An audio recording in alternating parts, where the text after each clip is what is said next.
Welcome to the Moon podcast, brought to you by the Lines and Play Picks. Coming to you from the West Coast, as always, your host Josh Lander, taking you on this crazy Top Shots ride as we go through it.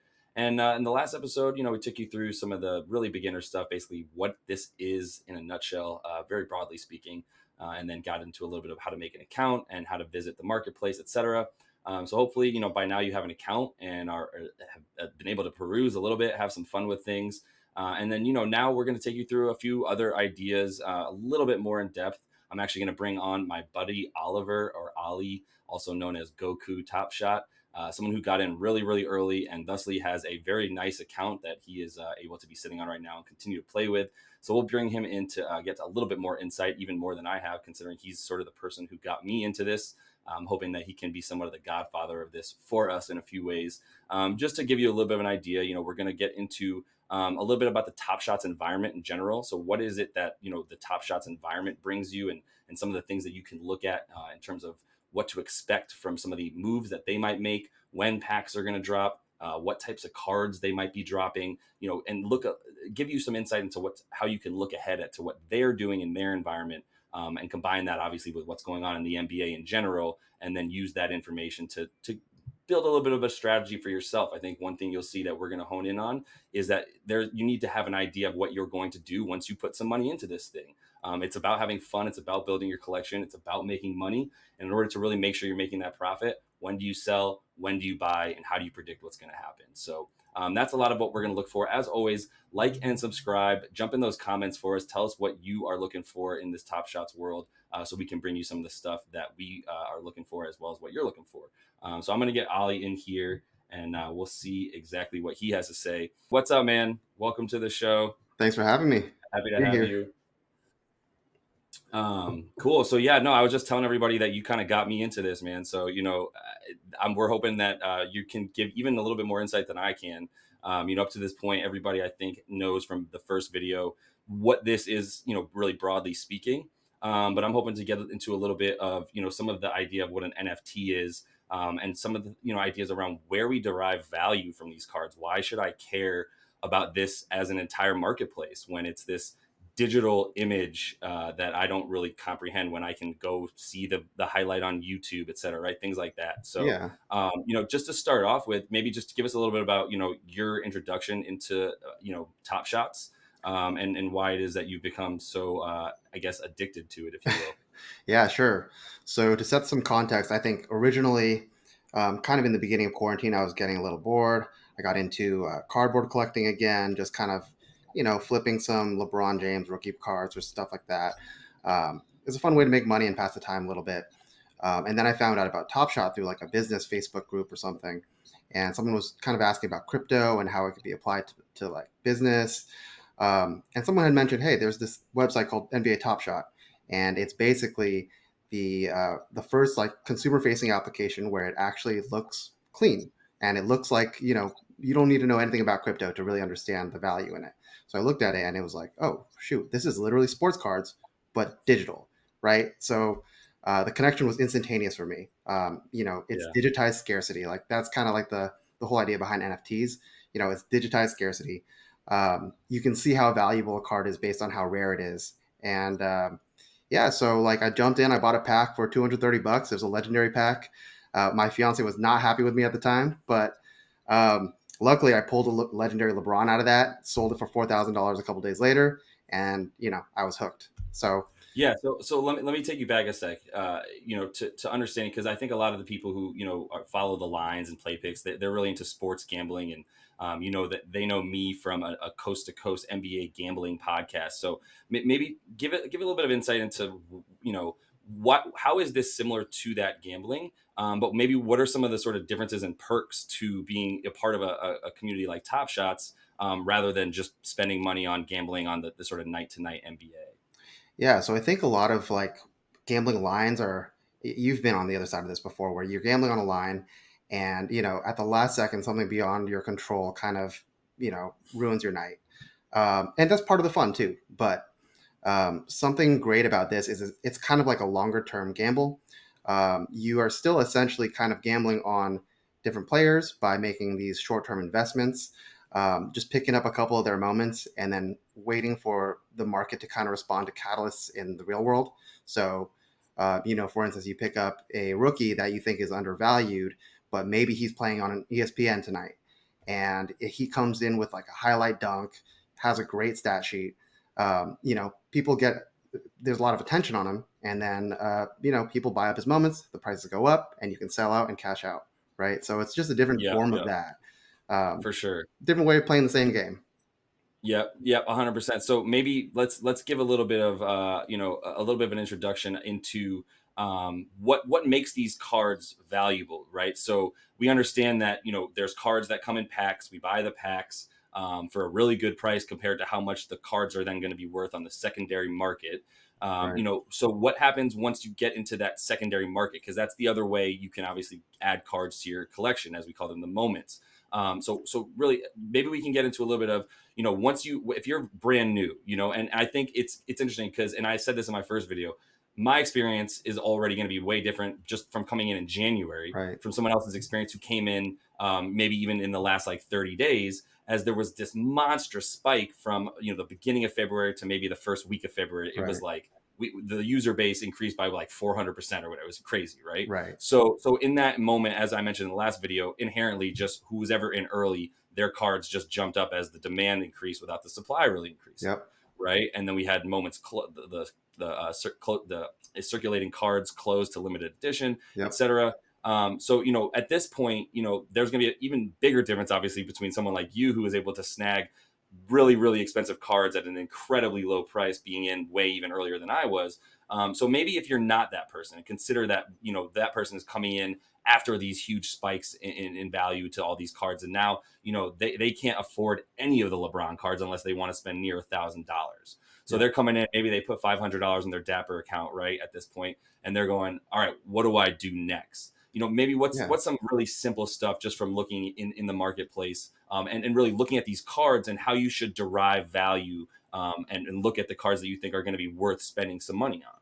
Yeah, so I think just to set the stage, I think anyone who gets in a Top Shot in the next couple of months is going to be early. So I think no matter what, almost without fail, unless Dapper Labs messes this up, I think you will make money.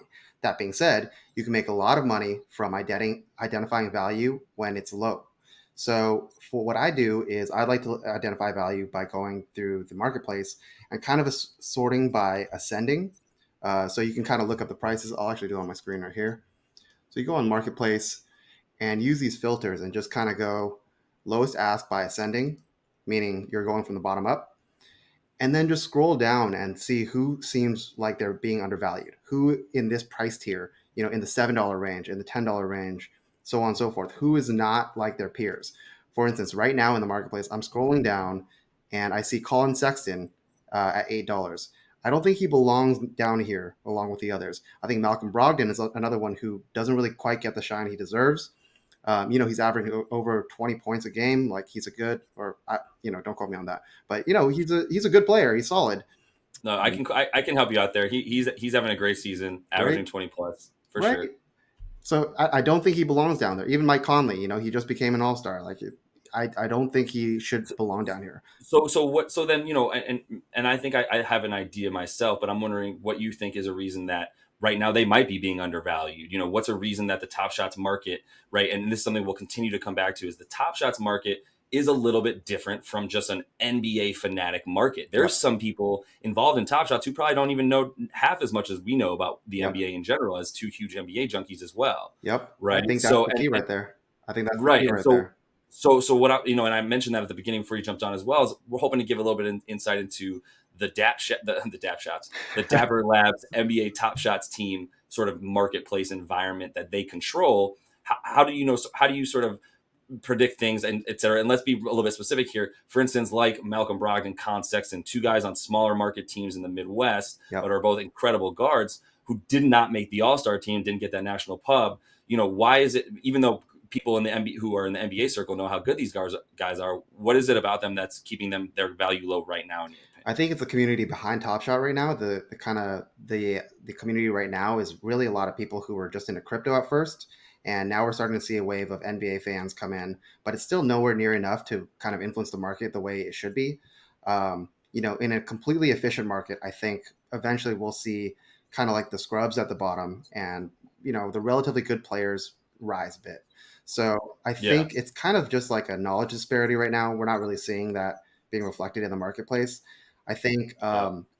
that's a big reason why you'll see if someone has a social media highlight, on Instagram, it shows up on House of Highlights, it shows up on Slam, whatever. That's when you'll see Yep. like, okay, people are getting attention. Even people Right. who don't follow the NBA that much, they do follow certain social media Right. accounts. So that's kind of like one Right. of those catalysts. So that's another Yeah, thing. it's crazy. It's crazy how it's still so new that any sort of national pub of any kind. Brian Windhorst writes an article for Yep. ESPN. The Wall Street Journal writes an article, and I get hit up by all the people that I've been telling to do this in the last 3 months. Yep. They're business guys and love that love finance and placing their money in places to make money on their money. All these guys that I've talked to, including my uncle and people like that, sending me this Wall Street Journal article. Like, did you see this? I'm like, yeah, I obviously saw it. I'm the one trying to tell you guys about it, and now they care about it. And I think there's two major things within that, what you just said, that are huge, which is, one is, this is still gaining attention. The NBA is obviously a multi-billion dollar entity that has yet to even throw its marketing dollars behind this Yep. at all. Even when they dropped this Rising Stars pack and made the entire sort of Rising Stars gimmick around Top Shots, it was a tweet and a blog. Yep. Like, there was nothing that really made it national attention. It still just bumped up everything, right? So that's one aspect of this that I think is important, which is, as you said, the people who are jumping in this early may not be the necessarily NBA nerds as we are. Hmm. But and as a result, there's also just the other aspect would be, there's not enough people in here yet to drive the demand down towards cards, even like borderline all stars like Malcolm Brogdon and Colin Sexton. You know what I Right. mean? Right.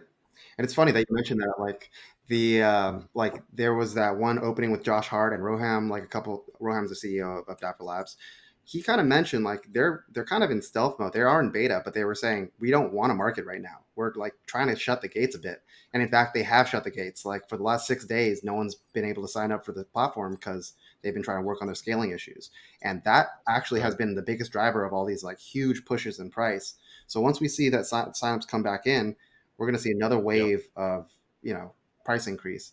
It's going to be fun Hundred to ride percent, out. and I think that's a great point to hone in on right now, which is, as you said earlier, if you think that you're not, if you are late, you think you're late coming into Top Shot right now, 3/4 of NBA fans, which make up 250 million people in this world, have not even heard of Top Shot. Right. 3/4 of 250 million people who are potential users and players in this environment, right? That's a huge part of this. And so until that happens, I think the key for the advice that people like you and me are going to continue to give people is just get in, Yeah. buy a card. Yep. For instance, to give a great example, and I know you have infinite more examples than the one I'm about to give, just like it. But the thing I love to think about is, I saw Joel Embiid available for $10, and it, Mm. it was a relatively normal card. It was a common number of a 15,000 still circulating count, Hmm. and I thought Joel Embiid might be the MVP of the league this year. Yep. That he's the odds-on favorite right now, and his card is $10. I don't care any of these other details like serial number or a limited edition versus circulating count. I don't care about any of that stuff right now. I care that I can still buy someone like Joel Embiid for that much. And guess what happened in 2 weeks later, when this huge spike in user base came in? That Joel Embiid card became $200, Yep. right? And those are the stories that people like you and me continue to tell, to make clear, like, we're not financial geniuses. We got in early, and then the demand rose while we had all the supply, Yep. right? That's right. It's funny you say that. I actually got in on that MB too. Like I had a couple of those. So yeah, it's Yeah, same kind of like mentality. As soon as I saw it for $10, it yeah, was like this is way undervalued, and that's kind of the fun of it yeah, too, finding that value. totally. And then watching it rise, Yep. right? It's just watching that That's ROI probably get that's greener the and best part greener right there, watching it rise. every time. Totally. So let's dive one layer deeper. I think there, with the remaining time we have here, we can just kind of give like I said, one layer deeper into. Okay, yes, we are telling you, go out and buy the James Harden for $27. That you can get, even though there's 35,000 circulating count of it. Right. Yep. Go out and buy a Steph Curry card that you can buy for $46 right now. It's gonna go up as users increase. So that's easy enough, right? Yep. But there's an idea here where, to make clear to everyone, when you take your cash if that's how you're choosing to buy these cards, and you turn it into Dapper dollars, Mm-hmm. or you just buy with a credit card and incur that fee, Yep. right? Like, you want to be able to have somewhat of an idea of what you're going to do with that money. While we are telling you it's great, the market goes up, just go buy, buy, buy. There are dips, and things do level Yep. out. And if you buy that LeBron James card for too much and it drops $1,000, it's still a nice card, but you just lost, your ROI just went down, Yep. right? So I guess if you have any sort of like simple beginner tips as far as, okay, I've got my $500 in here. Maybe there's even a card or two you give us an example and look at real quick of why you like it and why it's a good bang for your buck at this point in time. Yeah, I would say one of my favorite cards right now that's undervalued is the Cole Anthony buzzer beater from the latest set out of 35,000 circulating count. The reason I like it so much is A, it's a rookie card, and it's rookies are highly valued in the sports card world as well as on Top Shot. Crazy. It, Um, it really transferred, right? It really yep. transferred from real life cards to Top Shot cards that rookies are super valued. Yep, it's just the collector, right? Like you want to be the first. You want to be someone who owns the first of anything. First of, if Cole Anthony turns out to be an all-star one day, you want to be someone who owns his rookie moment. Um, so yeah, I think the Cole Anthony buzzer beater is an incredible card because, it's a game winner. It's not just a buzzer beater. It's him, winning the game, making a statement as a rookie. And it's under $20. Like that's an incredible value right there. So Mm-hmm. one of my strategies is, if you've identified a card you really like, it's the same as any market, any stock. Really, you can buy a bunch all at once, but I like to dollar cost average in, just in case the market is fluctuating for a while.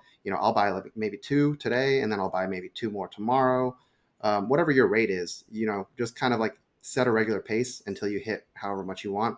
So let's say I wanted to hit like of that $500, I would just want to put $100 in. I'll just keep buying until I hit that limit over a certain amount, and then I'll look at other strategies and other players too. Um, Got it. yeah, but it's all about the long term goal, right? Even though it goes down, $3 or $4, you're still dollar cost averaging in. It's going to eventually, lower your cost per basis per moment. And Right. 100%. So let's play off that real quick, and we'll sort of wrap it up here with this last example. But and if you would, if you kind of could maybe pull up the Cole Anthony card as oh a great yeah, example, right? Whether it's yours or one on the marketplace, whatever. yeah, Um, and now that we, step one we've assessed, let's go ahead and just, as I said on the very first episode, if you like the card, that means that's valuable. yep, Go ahead and buy the card. That's what you should base what cards you buy on when you're, especially right when you're starting off. Go ahead and go, I love Obi Toppin. yep, I want, or let's use Cole Anthony. I love Cole Anthony. I loved him at North Carolina, and I love him, what he's doing on the Magic. And I love that this is a buzzer beater. It's his first ever career buzzer beater. He's a rookie, yada, yada, right, right? Okay, I identified that not only do I love that card, I think other people are probably going to like that card too. So I'm going to make sure I go in there and buy it. And I love that it's $18, yep. right? So take us through your mindset, still using that sort of $100 cap, right? And go, well, what are you looking for as you hit this card and you click it, you pull it up, and basically take us through it from Yeah, there. sure. So if we're looking at the Cole Anthony jump shot, the first thing I'm looking at is the moment itself. Obviously, that's a dope ass shot. I mean, wow, look at that splash. Clean right corner Great, or right wing, rather. great. Sorry, right wing. So yeah, then I scroll down. I obviously look at the price, the lowest ask. I have this extension that kind of helps me sort the serial numbers. So I'll look in the serial numbers like, okay, here you can see there's a 4-digit serial number as opposed to like the 5 digits at the lowest ask for just a Mm-hmm. dollar over lowest ask. I think that's good value. So I would potentially buy that one right there. But Yep. another thing I would look at is if you go down, look at the circulating count. You want to know how much of a circulating count this is, how much is out there. Um, and yeah, I just like to look at everything in this moment. I like to look at the recent So sales. the last thing I did want to say too is serial number, because I think that's something that not only is serial number something that people who know the understand sort of trading cards and trading markets, especially even NFT at this point, we understand that the serial number, it might not appear super relevant to most, let's call them noobs at this point, Mhm. but it's not only important now, it's going to continue to grow in its importance, right? Right. So I guess, how do you choose what's the best bang for your buck when you're going? There's a ton of different options here, Yeah. and they're obviously sorted mostly by either the price or the serial number Hmm. at this point, right? So once we've deduced that we like this player, and now we're looking at serial number versus lowest ask, is there anything that you can kind of provide that you're looking for to decide which one you actually hit the buy button on? Yeah. So obviously, the lower serial number is better. The closer to one you are, then the closer to, the bragging rights of having the first one you are. It's just Right. like a human psychology thing. That's what these serial numbers represent. You want to have a lower number because it's better than the one that's higher, right? So Hmm. something I think about when with serial numbers is it doesn't really move the needle much for me if it's only like a couple numbers ahead of another number. So like a 9999 versus a 9998, same thing to me. Yeah. But it does move the needle if you're moving a digit. So like from a 5-digit serial Yeah. number here to a 4-digit serial, that's significant enough to kind of like warrant an extra price Yeah. bump. Um, but I wouldn't overpay too much for that. When you're starting out, I think you can't go wrong going with the lowest ask. My Yeah. personal rule is I wouldn't pay over 5-10% above lowest asking for a serial number that's not too significantly low. Pretty normal. Um, Yeah. unless it's a really really cool number that just catches the eye. Like I'm doing a challenge now Right. for myself where I'm collecting Yeah. 777 serial numbers, and that's just fun. Yeah. But again, I fully recognize Yeah. it's not a sound strategy for the long term. It might Yeah. be, but Well, listen, man. I think we're both huge nerds here. Whether it's collecting cards or basketball, we're huge nerds. We're assuming that the people who care to this level and intricacies about the cards and the serial numbers and all the rest. Like, it is supposed to be about having it fun. is. And I love that you're collecting a bunch of cards that are all 777. I know someone we've seen someone on Twitter who's got a really lucrative account. They're going for all number Ooh, ones. Their number ones nice. only is their thing, and they've got like six of them. And so either way, it comes in all different shapes and sizes. But I think the key to what we're saying is here: do what you feel is right because you like it, you Yeah. enjoy it. This is supposed to be fun for you. And at this point, don't worry too much about the making money on it. Yep. If you're still buying cards at a level that's like you said, you're spending 500 and you're buying cards from 20 to 50, even $100 here and there. You're going to continue to make money on it as people continue to jump in Yep. here, right? So, anyway, man, I really appreciate the time, Ollie. Any parting words for us before you go today? I think you put it beautifully. Remember to have fun at the end of the day. It is a game. It's a game where you can make money, but it is a game, and it's important to remember why you're playing in the first place. You're doing what you love, seeing the players you love, and collecting them as well. So Yeah, continue to have fun and keep that in mind. for sure. Appreciate the time, All man. right, We're gonna have you drop off now, and we'll definitely see you in a either next episode or the one after, but get you on real soon again sounds for good. sure. Peace. Cool. Appreciate Ollie. Hoping to get you guys some more from him. I'm not going to bore you with too much more. I think we gave you a lot to work with for this second episode of Top Shots. As always, please remember to jump in those comments, like and subscribe on the page for us, and we'll continue to bring you what you're looking for with Top Shots. Like I said, make sure you're telling me in the comments what you're looking for. I might be a little bit more seasoned in this thing than most people out there at this point, but definitely we're all a little bit new to this and just enjoying the ride right now, man. So if you are enjoying Top Shots and these videos, let me know, and we'll be back with another one soon, and we'll take this thing to the moon.